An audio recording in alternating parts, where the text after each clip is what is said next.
Hello, everybody. Welcome to Civil's Visor. We are starting with short prelim series for pre 2025. इस series का मोटो है कि वो topics जो की टॉपिक्स हैं, व्हेन आई से की topics it means high yielding topics जो कि बेस होंगे जो टॉपिक्स करंट में न्यूज में है, सो दैट डायनेमिक और स्टैटिक की लिंकेज बन पाए। वो टॉपिक्स जो पीवाईक्यू में हाईली फ्रीक्वेंट हैं, पूछे जाते हैं, उनको कवर किया जाए।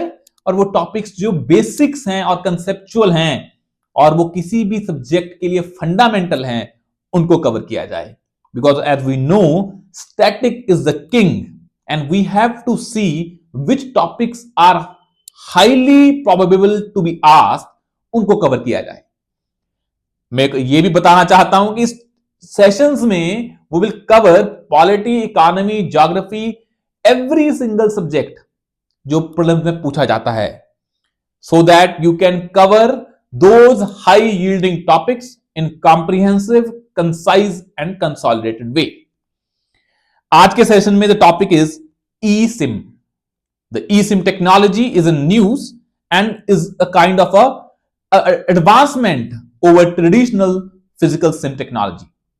हमें यह पता होना चाहिए कि साइंस एंड टेक्नोलॉजी में टॉपिक कंसेप्चुअल और एप्लीकेशन बेस्ड पूछे जाते हैं। व्हेन आई से एप्लीकेशन बेस्ड टेक्नोलॉजीज, उसमें यूपीएससी आस्क कि इसके क्या सर्टेन फीचर्स हैं, क्या इसके एडवांटेजेस हैं, क्या इसकी डिसएडवांटेजेस हैं, and comparing that with the traditional और मॉडर्न टेक्नोलॉजीज। उसमें यूपीएससी गेम खेलता है एंड वी विल सी इस लेक्चर के लास्ट में सर्टेन प्रिलिम्स की पॉइंटर्स, जिसमें आपको क्लियर हो जाएगा कि इस टॉपिक से ये 6 पॉइंटर्स हैं और इसमें से टॉपिक यूपीएससी गेम खेल सकता है। तो now let's start with what is eSIM technology is all about. पहले आप ये समझ लीजिए, जो eSIM टेक्नोलॉजी है, it is a embedded subscriber identity module. इसमें ई का मतलब इलेक्ट्रॉनिक नहीं है। So why we need that technology at the very first place. जब हम ये देखते हैं कि हमें ये टेक्नोलॉजी क्यों चाहिए, तो हमें समझ में आना चाहिए कि बिकॉज जो ट्रेडिशनल फिजिकल सिम टेक्नोलॉजी थी, उसमें there was a gap between user and network provider.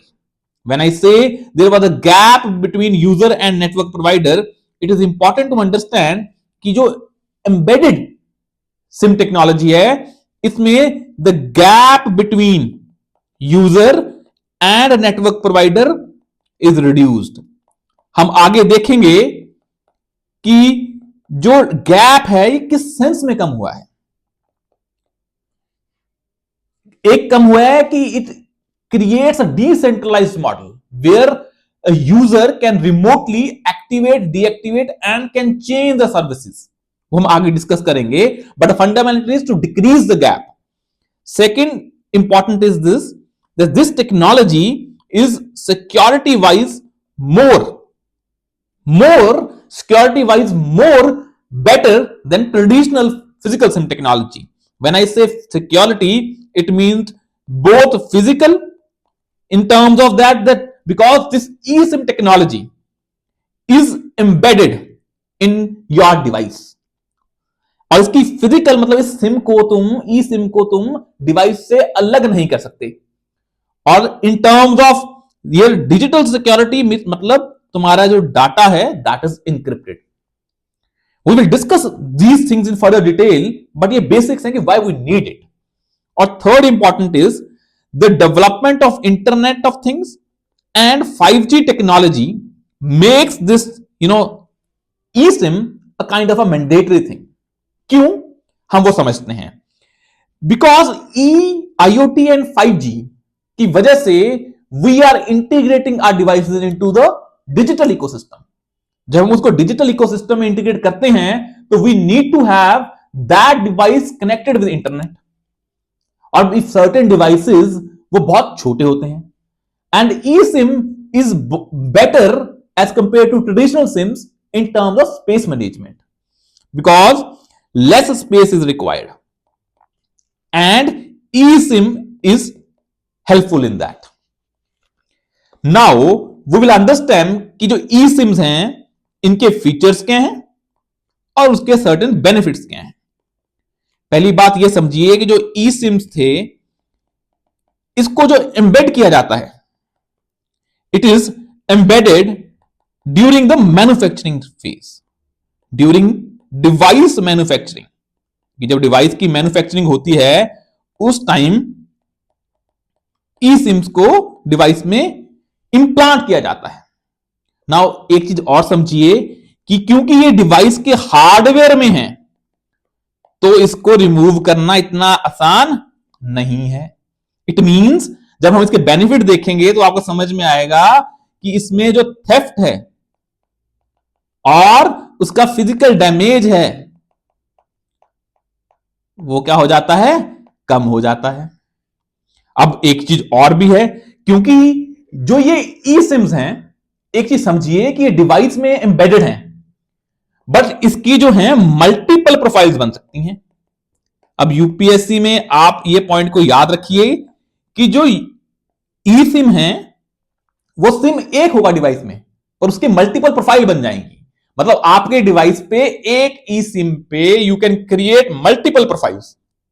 Multiple profile मतलब कि आपके डिफरेंट नंबर्स, क्योंकि ये डिफरेंट नंबर्स और profile user can create and can take the network services of telecom service providers, तो ये एक kind of a decentralised system है। When I say decentralized, it means it can be remotely activated, deactivated,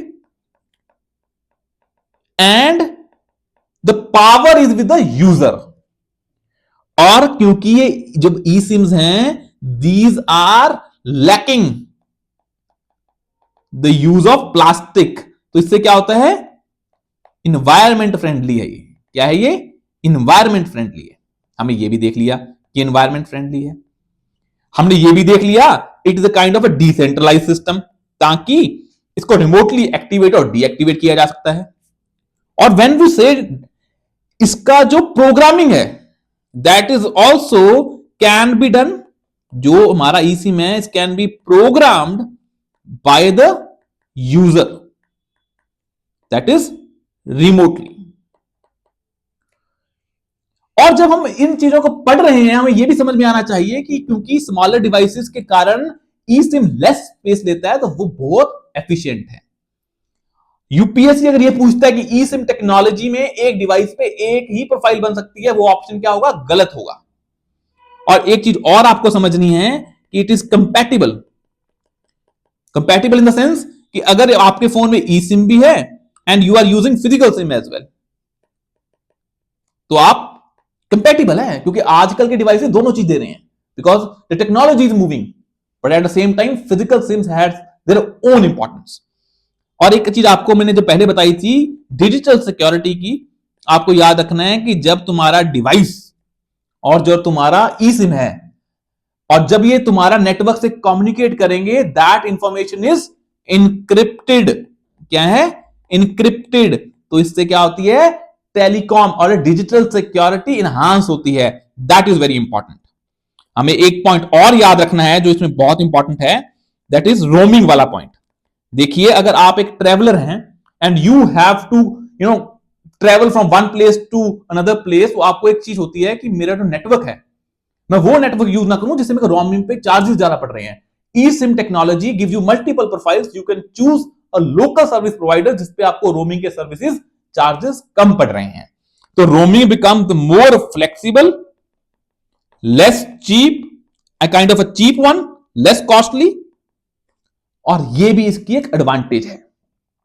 और क्योंकि ये technology है new और it is totally based on kind of modern technologies, तो उसमें एक इशू रहता है, क्योंकि not all service providers are giving that technology, so that creates a kind of a hurdle. It's a hurdle and it is a very tech savvy one. And the third point is that when you are using a eSIM in your device, and if your device is lost, then to regenerate the old profiles is a difficult task. Is a difficult task. तो वो task difficult है as compare to traditional one. जब आप पहले phone गुम होता था तो you can complain, you can deactivate your sim, take a new sim, and with that same number. But if with a new technology eSIM, if you lost your phone, तो आपका phone गया, आपका eSIM गया, now you have to activate your profiles again, and you should have a user ID QR codes जो आपको telecom service provider भेजते हैं उन प्रोफाइल्स को एक्टिवेट करते हुए। अगर आपके पास वो प्रोफाइल्स के क्रेडेंशियल्स नहीं है, then you have to apply it again. तो that is the more cumbersome process, because इसमें आपको प्रोफाइल नहीं जनरेट करनी पड़ेगी। That is the disadvantage of this technology. And now covering the prelims pointers, आपको एक चीज ध्यान में रखनी है कि जब हम प्रीलिम्स पॉइंटर्स पढ़ते हैं तो ये points gives you a crisp understanding of the topic. For example, when I talk about eSIM, it can be activated and deactivated remotely, हमने पढ़ लिया है ये। Data is encrypted. उल्टा पूछेंगे कि जो eSIM technology it is a centralised technology, वो ऑप्शन गलत हुआ। Roaming is more easy and flexible, अभी डिस्कस किया हमने। मल्टीपल प्रोफाइल्स आर पॉसिबल, अगर यूपीएससी कहता है कि only single profile can be created on eSIM, वो ऑप्शन गलत होगा। Both physical and eSIM can work on the same device, ये कंपैटिबल हैं। इसके बेसिस पे हमारा जो एमसीक्यू है ये आपको दिया है, आपको सॉल्व करके आंसर कमेंट सेक्शन में लिखना है। I will discuss this question in the next session. That is it for today. We'll see you soon in the next session. Thank you so much.